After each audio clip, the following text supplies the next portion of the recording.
Nah, tadi menarik soal timah, Pak. Kita mau ngobrol soal tadi konsep kenapa larinya ke pertanian. Ya. Apa yang mau dari pertanian ini? Ya, inilah harta yang Tuhan beri kepada kita yang nyata-nyata ada. Oke. Ya, bahwa kita diberi tanah yang cukup luas. Walaupun di beberapa tempat tidak cukup subur akibat topsoilnya rusak karena dibuka oleh timah, tetapi sebagian besar yang lain cukup subur untuk Masih kita subur. olah untuk pendapatan masyarakat. Oke. Mari kita flashback, kilas balik zaman mungkin tahun 80-an gitu ya. Iya. Ketika timah itu merupakan barang eksklusif. Pernah itu ya? Tahun 80 ya? Ya, barang strategis ya. Jadi masyarakat tidak diizinkan Menambang. Oh. Pegang saja dianggap ini kriminal ya. Ya, Jadi ya. betul-betul eksklusif dan ini. Nah, waktu itu yang berjaya itu lada. Oh, Maka oke. pendapatan masyarakat utama adalah berkebun, bertani lada dan lihat kalau kita pergi sepanjang jalan menuju Bangka Tengah misalnya atau menuju Bangka Barat, banyak rumah beton di mana-mana dan agak tua gitu. Itu bukan era timah itu era lada itu. Era lada, Pak. 80-an ya itu ya? Iya, itu jadi era lada, boomingnya lada bahkan menjadi identitas geografis kita yang namanya Iya, muntok Penghasil lada. white paper Lada putih itu, ya? lada putih itu. Nah, jadi inilah potensi kita, tani.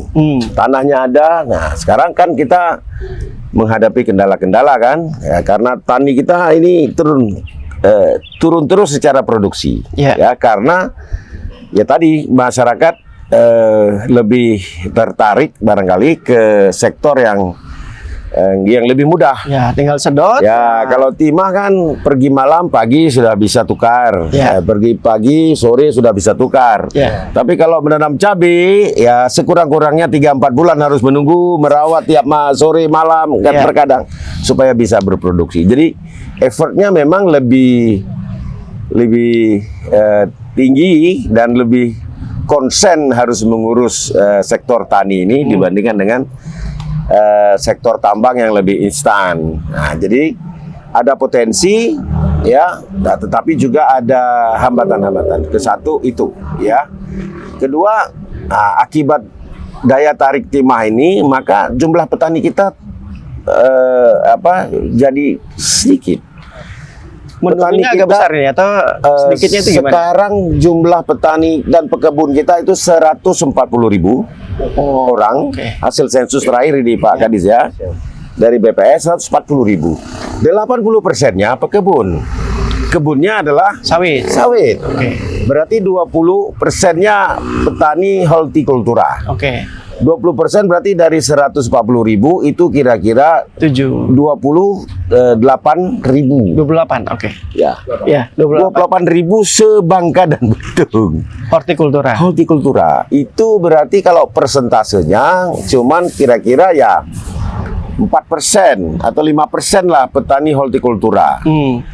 Itu sebabnya hampir 80% komoditi pertanian kita ini diimpor dari luar Pulau Bangka dan Belitung. Ya, padahal itu potensial ya. Padahal kita punya tanah yang cukup subur dan berprospek lah untuk ditambah. Nah, ini ada kendalanya kan, kendala daya tarik timah, kemudian daya tarik jumlah petani kita yang Menurun. kemudian juga lahan lama-lama menurun kalau nggak ditanam dengan hortikultura, ditanam pohon keras seperti sawit, gitu ya. Larinya ke kebun lagi. Larinya kan? ke kebun lagi. Ya, kalau kebun kayak sawit, ya jumlah tenaga kerjanya juga nggak seberapa. Ya. Ya, karena nanti 2 hektar, 3 hektar cukup 3 orang kalau sudah berumur 3 tahun ke atas. Ya. Gitu. Jadi menanam memang butuh orang. Gitu. Tadi saya kira lebih ke mau menghidupkan kembali Lada seperti yang kemarin Gubernur El Jaldi kalau nggak salah ya. Ya. Itu kan sempat juga ada Betul. wacana untuk kembali ke Lada. Nah, untuk ini Tapi sayangnya sempat kuning Pak tuh. Nah itu kan ada orang langsung ada kuning jadi orang ya, betul. pesimis sekali. lagi. Gimana Betul. mengatasi itu Pak? Ya, memang kita harus hidupkan kembali yang namanya BP3L. Oke. Nah, itu badan yang mengelola otoritas lada di sini. Dan itu nanti akan bekerja sama dengan perusahaan daerah di kita. Oke. Nah, ini nanti disupport lagi oleh Dinas Pertanian serta kabupaten kota untuk menghidupkan sektor lada ini. Oke. Tapi lada ini kan harus struggle-nya harus kuat kan. Ya. Daya tahannya juga harus tangguh karena umurnya Panjang 8 ya. bulan kan baru Bisa panen. baru bisa berproduksi. Jadi memang sektor tani ini harus membutuhkan Kesabaran ketangguhan, ya. Ketangguhan dan kesabaran ketangguhan dan ya. kesabaran. Nah, kita akan ajak terus, membina terus. Nah, oleh karenanya kita akan hidupkan BP3L dan perusahaan daerah yang bekerja di sektor ini dan memberi bantuan-bantuan dan subsidi-subsidi kepada petani. Oke. Jumlah petani kita sedikit, jumlah lahan kita lumayan, orangnya sedikit, maka yang harus dilakukan apa? Mekanisasi. Oh. Nah, kalau dikerjakan sendiri, orang kan paling sanggup 1 orang 2 hektar itu sudah ngos-ngos itu. Yeah. Ya, gitu. Tapi kalau dengan mekanisasi, maka banyak sekali membantu. Contohnya untuk land clearing, untuk mengolah tanah kalau menggunakan mesin-mesin 1 hari ya bisa 5 hektar kalau menggunakan mesin. Kalau cangkul Bisa. Berapa lama tuh kalau 5 cangkul? hektar itu bisa sebulan, Pak. Iya. Gitu ya. Oleh karenanya yang kita minta tolong ke Menteri Pertanian, Pak, lihatlah kami yang ini semangat. Ya. Tolong bantu kami, maka dibantulah mesin-mesin pertanian, sarana-sarana produksi, bibit segala macam. Termasuk menambah luas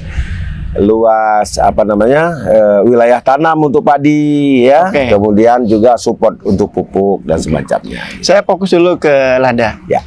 Bahwa disebutkan juga sempat kita booming 80-an tadi Betul. kan. Nah, kemudian ada masalah di tadi Lada Kuning.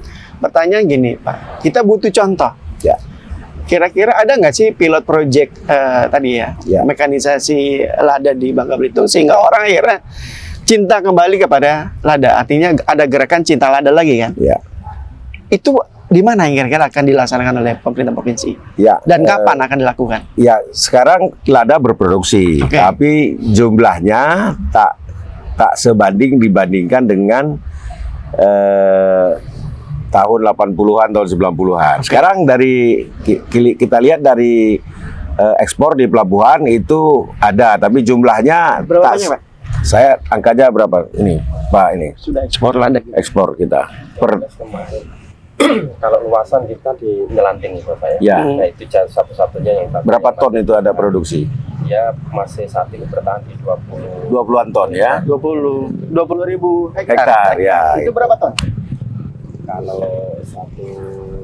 Satu hektar. satu hektar dia kan tergantung tegakan ya. Hmm.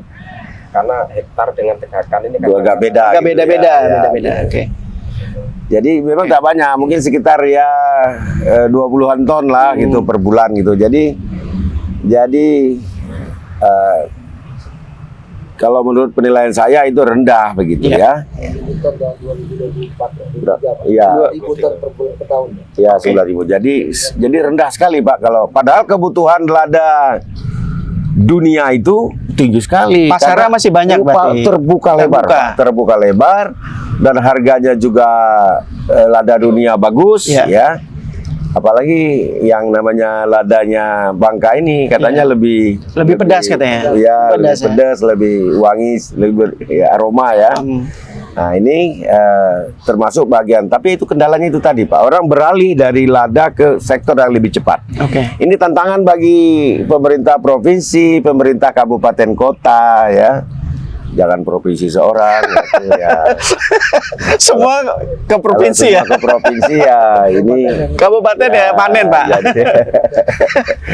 Jadi yang langsung sebenarnya itu bupati ya dan wali kota yang langsung menangani karena dinas-dinasnya juga ada. Kan kalau provinsi sebenarnya mengeskalasi, Ya. membina, mensupport, nah itu.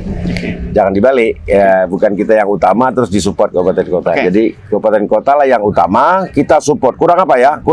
Gitu. Oke, pasarnya masih besar. Ya. Mungkin di Amerika atau di luar, Pak ya? Di luar, Kompetitor di luar. kita siapa sebenarnya, Pak? Untuk lada. Luar negeri, Pak. Luar negeri. Bisa disebutkan negara Wah, mana? saya- Mungkin Vietnam atau Vietnam malah pesaing Vietnam malah pesaing kita sekarang. Bukan. Jangan-jangan lada kita ditarik ke sana. Ya, Umur agak panjang ya. dibungkus ulang ya. Bungkus ulang ya. Oke. Ada harus kita teliti itu kalau itu apakah benar nggak. Tapi jelas ya Vietnam bersaing kita dalam berproduksi gitu ya. Oke, jadi lebih ke Eropa, ke Amerika Latin ya. Ya, karena oke itu untuk lada, Pak. Kalau untuk yang persawahan yang karena beberapa kali ada demo Ya, soal sawah yang tergerus oleh aktivitas tambang ilegal. tambangan ya. Ya, Jadi itu ini- juga menarik juga kan? Ya, jadi ini memang harus sekali lagi kita harus concern wilayah yang ditetapkan sebagai sawah itu tidak boleh ditambang. Konsepnya begitu memang. Iya, itu Tapi- sudah ada masing-masing peraturan daerah atau Iya. keputusan bupati wali kota nah, yang menetapkan wilayah persawahan ini tidak boleh ditambang. Iya. Itu sudah ada dan harus ditegakkan oleh bupati wali kota. Faktanya Ya. banyak yang demo tuh, Pak. Ya. Petani kita. Ya, jadi satu penegakan ya, karena sudah ditetapkan wilayah sawah maka harus ditegakkan. Nah, jadi kalau biasanya kalau perusahaan sudah pasti iupnya pasti tak akan overlay dengan persawahan. Kalau itu sudah pasti. Oke. Ya, kita sudah jagain ya kalau ini pemberian iup itu pasti di luar sawah. Itu Oke. sudah pasti. Oke. Ya, termasuk juga di kabupaten kota yang sudah ditetapkan sebagai sawah oleh bupati wali kota lewat perda dan keputusan bupati. Nah, itu tidak boleh untuk ditambang. Kalau ada yang menambang itu yang bisa disebut dengan ilegal. Ya. Ilegal kan cuma satu, penegakan hukum. Itu yang harus ditegakkan. Penegakan hak. Sekarang kan sedang penegakan hukum nih, sehingga timah jatuh karena penegakan hukum, bukan karena larangan tambang timah. Ya. Yang dilarang adalah ilegalnya. Iya. Jadi ini sebenarnya Gitu. langkah benar ya, Pak. Ya. Langkah Kan benar. kemarin di demo juga bahwa ini banyak TI, Ya. begitu ditertibkan demo lagi. Demo lagi. Nggak ada duit, Pak. Jadi nggak ada maka duit. ini ya dilema yang harus kita pecahkan. Tapi yang udah pasti wilayah yang ditetapkan sebagai sawah sudah pasti tidak masuk ke dalam iup pertambangan. Oke. Nah, jadi sudah pasti kalau ada yang menambang ilegal tertibkan. Kalau dia di kabupaten kota, Pak Bupati perintahkan penegak hukum di sana untuk menertibkan. Jangan turun dari provinsi nanti kejauhan kalau karena kalau tambang ilegal itu kan malam nambangnya sampai pagi kan misalnya. Ya. Kalau ngirim dari provinsi kejauhan kan. Ya. Nah, jadi partisipasi dari APH di kabupaten kota serta penegak hukum, penegak ketertiban dan ketertiban masyarakat, Satpol PP yang ada di kabupaten kota masing-masing. Ya, Oke. bangkitkan. Pak, ini menurut para pakar nih, Pak. Ye. Termasuk sudah dipakai oleh Prabowo konsepnya nih. Ada pertumbuhan ekonomi itu disokong oleh sektor energi. Ye. Kita punya energi timah. Yang kedua, kita punya disokong oleh namanya sektor pertanian, kalau nggak salah, atau pangan. Yeah. Kemudian yang ketiga itu manufaktur. Di Bangka Belitung itu ada semua. Ya. Nah, pertanyaan saya khusus tadi ketahanan energi sudah ada dari timah kejelasannya. Lalu yang kedua soal ketahanan pangan. Ini PR Ya. sebenarnya. Betul sekali. Boleh kasih gambar nggak ke kita Ya. Pak Belitung? Bagaimana provinsi mengatasi ketahanan pangan di 2024? Iya, kan ketahanan pangan itu diwujudkan lewat dua jalan. Ya. Satu jalan produksi, Hmm. kedua jalan importasi, Pak. Ya. Oke, ya. Jalan produksi. Mari kita lihat peta produksi. Oke. Satu beras. Beras kita ini kira-kira kita bisa memenuhi 20%? 26%, Pak. 26%. Bangka Belitung. Oke. Impor. Ya, 26% dari produksi kita sendiri. Oke. Ya. Terbanyak dari mana? Bangka Selatan, Bangka Selatan, ya. oke. Kemudian sebagian di Bangka, ya. Bangka, Bangka ya. Barat juga ada, ya. Paling banyak memang di Bangka Selatan. Ya. Oke. Nah, 26%, artinya 74% Impor. importasi, kan? Oke. Kan kalau ketahanan pangan kita perlu menjaga antara supply dan demand itu seimbang. Ya. Bahkan harus ada cadangan lagi di sektor supply supaya tidak terdadak tiba-tiba naik demand mendadak nggak ada cadangan. Ya. Jadi selalu biasanya supply kira-kira 20% di atas di atas demand ya. Nah ini satu genjot produksi beras, kemudian cabai. Ya ini kan ketika saya tanggal 13 November masuk ke Bangka Belitung ini, tanggal 14-nya saya kalau tidak salah ya 14 November saya ke pasar subuh itu habis sholat subuh ngecek itu 130.000. Ya, sempat 130.000 untuk bawang merah dan bawang putih. Cabai merah, cabai rawit lebih tinggi lagi. Ya. Nah, gitu ya. Sekarang turun, sekarang sudah rata-rata 60.000, bahkan ada yang 50.000 gitu ya. Sudah separuhnya. Akibat apa? Produksi. Oh, bukan impor ya? Produksi. Oh, ini produksi ya? Iya, Oke, kalau perkirakan itu impor ya. kalau ngimpor sekarang, ya boleh saja kalau jauh, makan akan menurunkan harga lagi. Ya. Padahal kita juga harus menjaga Harga rezeki petani. Betul. Ya, jadi antara importasi, kalau masih ada produksi dalam, karena kalau impornya pakai kapal busuk. Ya. Impornya kalau cabai itu kan ke pesawat, Pak. Ya. Dan sudah saya cek 1 kilo itu 25.000, Pak. Oh. Pernah itu saya cek struktur harga cabai 130.000 itu ongkos angkut berapa sampai 30.000. Nah, jadi mahal gitu. lumayan, Banyak mahal. Oleh karenanya kita berproduksi. Nah, ini yang berproduksi sekarang yang ditanam kira-kira di bulan Oktober November Berarti tahun lalu. udah panen dong ya? Sekarang lagi panen, Oh, panen ya? sebagian. Nah, Di daerah jadi mana Pak yang sudah panen? Di Bangka Tengah? Di Bangka Tengah, Tengah di ya? Bangka, hampir semua tempat panen. Panen cabai. Panen cabai. Pas lagi Ramadan ya? Lagi Ramadan. Oke. Jadi naiknya Berkah ya Ramadan. naiknya ya memang kita prediksi Lebaran, Ramadan, tahun baru maksimum maksimum tekanan itu ya paling tinggi kita harap 5% lah, jangan lebih daripada itu nanti gejolak ya. Ya. Kalau masih 5%, oke, fine. Nah, jadi masih oke lah. Nah, ini lagi produksi. Nah, dan kita ini harus jaga. Sebentar lagi nanti kita akan menemui mulai Juli, Agustus kita akan ketemu lagi musim kering. Ya, betul. Ya, jadi dari sekarang kita sudah persiapan. Ya, nanti di musim kering bagaimana metode pengembangan kita, cabai kita. Saya minta pot. Kalau tanah nggak bisa nanam karena faktor kekeringan, maka pertanian dengan menggunakan polybag yang paling masuk akal. Nah, di samping petani, kalau bisa buat menahan atau menjaga air atau menahan dari panas masih oke, tapi kan kos. Nah, kalau pakai polybag gitu ya, terutama di rumah-rumah, tidak usah nyerbu pasar juga, karena biar pasar untuk masyarakat. Pegawai itu nanam sendiri, jadi Pegawai PNS. pegawai PNS. Jadi ada instruksi dari Bapak untuk para PNS. Sudah nanam semua ini. Oh. Ya, sudah nanam semua. Mesti dipoto dan divideokan. Ya, Ini jadi panen. instansi vertikal juga sudah nanam. Kemarin saya ke Polda menanam 5 hektar. Oh.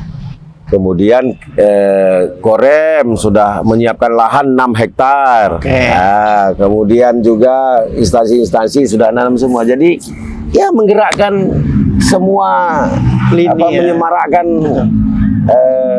menanam ini gitu. Oke, padi udah. Cabai Sudah. ya. Jadi Oke. cabai kita sekarang ya lumayan. Jadi kalaupun ada importasi tak mengganggu harga kita ya. Oke. Kemudian bawang juga lagi stabil, ada produksi. Bawang kita, sentra kita Bangka Tengah. Oke. Nah, gitu ya. Juga ada selatan, tapi paling banyak di Bangka Tengah. Kemudian yang juga apa namanya sayur-sayur. Pernah sampai sawi itu kita inflasinya lumayan loh, Pak. Apa orang Bangka banyak sekali makan sawi gitu, atau produksinya yang sedikit. Nah, mungkin saya melihat nggak terlalu banyak orang makan sayur ini ya, tapi berarti orang tak banyak menanam sawi ya. Jadi nanti kita bina selingi dengan sayur-sayuran. Nah ini, kemudian juga dari sektor ikan kita banyak. Ya. Tapi Katanya lari ke tengah semua. ikan kita banyak dan bagus, tapi beberapa kali kita mendapat angka inflasi merah di sektor ikan ini, terutama ikan selar, ya. Sesekali ikan krisi. Nah, ikan krisi ini cari, Pak. Ikan Oke. krisi itu ikan musim, Pak. Tapi itu sumber inflasi kalau nggak salah, Pak. Ya, Iya, sering. Masuk Jadi, 10 besar kalau nggak salah saya Ikan perhatikan. krisi itu ikan musim ya, tergantung arus kemana. Nah, jadi kalau arusnya lagi bagus menuju pantai, ikannya cepat dapatnya. Tapi kalau dia tiba-tiba menghilang ya, ketika menghilang itu langsung terjadi kelangkaan begitu. Oke. Dan ikan krisi sudah ada budidaya, Pak. Ini belum ada ya budidaya ikan krisi. Nggak ada ikan kecil-kecil begitu ya. Kerapu Kalau sudah. kerapu sudah. Kalau bahkan kita punya pembudidayaan kerapu yang di apa namanya, Pak? Untuk jebus apa? Di Tebus. Bakit. Hah? Bakit. Bakit punya. Provinsi juga punya di Yang di SMK Perikanan. ya perikanan di namanya Di SMK Perikanan, Pak, di Belitung. Di Belitung ya. ya juga punya. Itu Jadi khusus untuk kerapu. kerapu. Bukan krisi. krisi enggak. Kerapu ya. Kerapu sudah dia pindahkan ke laut. Ya, Oh, jadi iya, iya, jadi iya. kerapu yang cukup besar. Kalau Ya. krisi ini kan kecil-kecil ini ya, jadi Mahal, ya susah ininya. Jadi memang ikan alam ya. Ya. Itu ya saya juga heran kenapa ikan krisi juga dinilai oleh BPS. Nanti saya sampaikan protes saja. Apakah ikan krisi juga dinilai di provinsi lain? Nah, saya enggak tahu, nanti saya tanya. Nah, ngomong-ngomong soal inflasi, Pak. Tadi Iya. Sempat. Kira-kira bulan ini Eh, goyang atau makin ya, besar ya, atau gimana? makin dekat ke bulan ke Lebaran kelihatannya masih kita masih terjadi kenaikan ya. Bulan Januari kita terendah se-Indonesia itu 1,21. Ya. Februari kita nomor 2 se-Indonesia itu 1,38. Ya. 1,6 1,6. 8 ya, 1,83. Nah, sekarang di Maret ini kita kemarin 1,95. Itu sudah nomor 5 atau 6 terendah se-Indonesia. Terendah ya, bukan tertinggi. Terendah. Ya? Oh, Oke. bukan. Kirain Kita tertinggi lagi kan, Pak. bukan. Ini terendah berarti. Terendah, Oke. terendah. Dan menurut pandangan saya, ya akan terjadi kenaikan sedikit lagi, tapi masih di bawah 2%. Oh. Ya, jadi kalau kita masih bertahan di bawah, kan rata-rata nasional sekarang masih 2,6 berapa sih ya? 2,68 rata-rata nasional ya. Artinya kita masih di bawah rata-rata nasional inflasinya. Kalau bisa di bawah 2%, berarti kita 1 digit di bawah rata-rata nasional. Ya. Masih oke, masih bagus. Jangan maksa terendah, karena saya juga harus menjaga harga petani kan. Ya. Supaya petani panen ada harganya gitu. Jadi masih oke di bawah 10 besar terendah, asal di bawah rata-rata nasional bagi saya masih oke. Tapi daerah yang sering kali kena inflasi itu kalau nggak dua ya, Tanjung Pandan dan Pangkal Pinang. Ini Ya, ini ya, gimana ya. nih? Ini daerah terus Ya, ya, ya. terus disebut kan Betul, oleh betul. BPS. Ya. Kalau Pangkal Pinang sudah selamat. mulai, oke, ya, selamat sudah ya. selamat sejak Januari Hitungannya udah benar berarti ini. sudah di bawah rata-rata Oke. nasional ya. Kalau Belitung Timur jauh di bawah gitu Oke. ya. Kemudian PR tinggal Bangka Barat juga jauh di bawah. Tinggal Belitung. Nah, ada apa dengan Belitung itu, Pak? Saya meneliti beberapa gitu case di Belitung, misalnya soal ayam. Itu harga ayam potong itu di bulan November saya teliti, misalnya ada soal distribusi. Di samping ada soal produksi.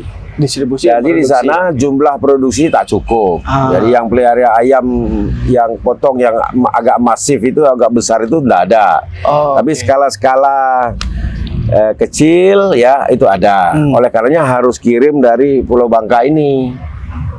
Karena di sini ada peternakan-peternakan yang lumayan besar gitu ya. Itu karena Ternyata- jumlah hotel yang meningkat atau gimana? Enggak, ternyata distribusi dari Bangka ke sana itu memperoleh ada hambatan, ada hambatan distribusi, yaitu karantinanya terlalu lama. Oh, Kemudian juga di Belitung itu mewajibkan karantina lagi berapa hari Pak? 2 minggu. Kalau ayam potong kan umurnya pendek. Ya. cuma 28 hari, kalau disuruh karantina lagi 28 hari, ya mati ayamnya, nggak ada untungnya kan? Jadi tirai dah. Jadi ada soal distribusi. Jadi saya ke sana bersama tim pangan Polda gitu, Satgas Pangan menertibkan soal ini. Ya. Saya minta cabut sebuah aturan yang mengharuskan karantina yang panjang. Ya. Ya, jadi kita harus cek juga kesehatan hewan. Kemudian saya minta Pak Kadis Pertanian keluarkan surat edaran tes PCR untuk ayam potong itu cukup 3 jam, jangan 3 minggu. sudah berjalan, itu cukup 3 jam. Jadi 3 jam karantina ya ketika kita terima ya, bukan 3 kalau nggak dihitung ketika dia ngantar, muter-muter kalau diantar ya. Ketika kita terima tes 3 jam 4 jam keluar. Lalu di Belitungnya kalau mau dites silahkan, tapi jam bukan hari. Kalau selama ini kan seminggu 2 minggu. Nah, kita hapus, kita buat lancar itu. Nah ini cukup cukup membantu soal distribusi. Tapi keluar lagi pernah dari Dinas Pertanian Belitung bahwa harus dengan persetujuan kami ya gitu. Oh, Ini mulai lagi ya. Saya minta cabut itu surat. Ya, sudah birokrasinya mulai. ya, tidak boleh ada izin per itu. Pokoknya ini kan satu provinsi, Pak. Ya. Jadi bukan walaupun beda pulau, Ya. bukan Jawa ke Bangka Belitung atau Kalimantan ke Bangka Belitung, bukan. Ini sama-sama dari Bangka Satu Belitung. provinsi. Satu provinsi walaupun beda pulau. Harus Jadi, satu kata, Pak ya. walaupun aware soal virus HI itu, avian flu itu, tapi juga kita tetap aware soal itu, tetapi tidak boleh mengganggu sampai ke distribusi yang terlalu signifikan gitu. Jadi ini akhirnya ayam lumayan. Nah sekarang kita lagi dorong peternakan, tolong dirikan di sana gitu supaya produksi untuk Belitung ini bisa. Dia harus mengundang investor dong. Atau Ya cukup kalau orang lokal? ayam lokal aja cukup lah ya. Sudah satu lagi, mengapa juga mahal? Pakan, Pak. Ya, pakannya itu Pakan itu dipengaruhi oleh harga jagung. Ya. Nah, kita nggak punya banyak jagung. Nah, oleh karenanya kita termasuk mendorong tanam jagung supaya pabrik seperti Caron Popan yang ada di kita beli jagung di sini, ya nggak tergantung sangat kepada ekspor jagung, impor jagung, supaya bisa. Kalau pakannya stabil, insya Allah harga ayam potong, ayam petelur juga stabil. Jadi sebenarnya ada peluang juga di sini, Pak ya. Ada, Pak. Banyak peluang sebenarnya. Ada, Pak, peluang. Nah, Jadi kita doronglah entrepreneur muda ini. Kamu sudah ndak nambang, jangan duduk saja. Bukanlah kandang, buatlah kandang, peliharalah 100 dulu ekor ayam, 200 ekor ayam. Kami kira itu sangat produktif, dan karena kita masih juga mengandalkan seperti telur, kita masih juga mengandalkan importasi dari luar, Pak. Jadi kalau kita bisa penuhi sendiri semua, kan tentu bisa meningkatkan pendapatan masyarakat. Ini Pak Ferry juga peternak telur. Telur. Beliau sudah punya 7.000 ekor, 8.000 ekor. Jadi nggak usah ngoyo lagi di kantor cari duit, cukup berproduksi. Cukup nunggu telur ya. Cukup ya. Ya itu seperti itu hidup. Ini kan sudah menjadi passive income. Kerjanya sebagai kepala dinas bisa konsentrasi, income masuk terus. Nah, juga Pak Dian Doni juga punya kebun cabai ya. Jadi sedikit-sedikit. Jadi mendorong PNS untuk jadi entrepreneur sebenarnya. Supaya jangan ngoyo cari duit yang kecil sebenarnya itu. Sebenarnya banyak peluang. Masyarakat juga demikian. Ya. Boleh tahu nggak ada bantuan nggak dari pemerintah provinsi untuk tadi menggiatkan kembali? Banyak kita kasih bantu, banyak kita kasih bantuan untuk pendidikan petani kita bentuk kelompok tani baru yang kita latih. 10 kelompok tani sebagai sampel kita latih, tiap-tiap kelompok 25 orang. Ini petani baru Pak ya. Ini jalan nih 250 ini dengan harapan 25 ini bisa menggarap 20 hektar. Kita harap begitu ya. Kalau dapat 10, 20, 200 hektar aja tuh dari hortikultura itu something, itu sesuatu gitu ya. Kemudian juga kita membantu kabupaten kota ya untuk hortikultura, misalnya tahun ini 80 sampai 100 hektar kita bantu, tiap-tiap kabupaten kota kita serahkan bantuannya agar berproduksi. Tapi jangan itu saja. Kan ini kan lagi-lagi provinsi itu eskalator. Provinsi itu memberi support. Jadi harus kembali lagi ke kabupaten kota ya. Kalau dikasih 30 hektar bantuan misalnya, di kabupaten minimal 3 kalinya karena langsung berhadapan dengan para petani yang ada di masyarakatnya. Jadi kalau kita kasih 30 ya di sana 90 hektar. Harusnya begitu ya. Begitu. Berarti ada hambatan di situ. Ada yang memenuhi, ada yang masih kurang. Yang masih kurang nanti kita temenin terus. Gitu ya. Diajak ngopi berarti. Ini untuk nama ya. Pak Bupati, let's start. Ayo Pak Bupati. Ya ini semangat Pak Bupati di Bangka Belitung. Kalau ada kesulitan, tell us, kasih tahu kami. Tell us, bukan call us ya? Bukan. Ya, kamu beritahu kami, ada yang bisa kami kasih saran, ada yang kami bisa kasih bantuan. Lihat, kalau kita ingin priorisasi di pertanian, maka geserlah uangnya ke sektor tani yang lumayan. Dan bisa menjadi OKB baru juga, orang kaya baru. Betul. Jadi bisa kita geser ke sektor tani, kebun ya, karena oleh karenanya kan support dari Menteri Pertanian itu menjadi angin segar bagi kita yang mengalami hambatan fiskal kayak gini. Tadi kemarin info dari Mentan, ini bantuan yang paling besar yang sudah kita berikan kepada Bangka Belitung. Kita kan alhamdulillah gitu. Ini di luar program yang sudah ada sebelumnya ya. Tiap kabupaten kota sudah ada TP namanya, tugas pembantuan dari Kementan. Di kita juga ada, di luar yang kemarin ada bantuan dari Kementan 70 miliar dan tugas pembantuan juga. Ini di luar itu. Di luar itu ya. Ini enaknya kalau kita punya orang pusat berarti Tribuners ya. Jadi komunikasinya lebih lancar gitu Pak ya. Komunikasi ya. Ada kelebihannya, ada kekurangannya.